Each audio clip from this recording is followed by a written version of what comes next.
पितामह की आंखों से आंसू आ गए। बोले आपके स्वभाव के आगे मैं किसके स्वभाव की बात करूं? भगवान बोले ऐसा क्या स्वभाव देख लिया आपने हमारा? बोले बस ज्यादा नहीं कहूंगा, स्वामी होकर के, सुदर्शन चक्रधारी होकर के रथ हाँक रहे हो, स्वामी होकर के, योद्धा होकर के, जगत नियंता त्रिलोकी नाथ होकर के आप रथ हाँक रहे हो। और केवल रथ हाँकते नहीं थे ठाकुर जी, वर्णन आता है जब अर्जुन युद्ध करके वापस लौटता था ना, वापस अपने शिविर में आते थे तो भगवान पहले उतरते थे रथ पे से, और जैसा एक सारथी को होना चाहिए बिल्कुल वैसा ही आकर के रथ का दरवाजा स्वयं खोलते थे ठाकुर जी।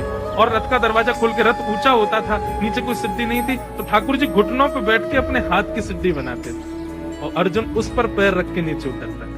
बोले ये आपका स्वभाव, और आप मेरे आगे कह रहे हैं कि मेरे अंदर स्वभाव क्या थे? आप स्वामी होकर के, आप नाथ होकर के, आप जगत नियंता होकर के अर्जुन के रथ के सारथी हो, इससे सुंदर स्वभाव मैं आपका क्या बताऊं ठाकुर जी? सौंदर्य, शौर्य, स्वभाव।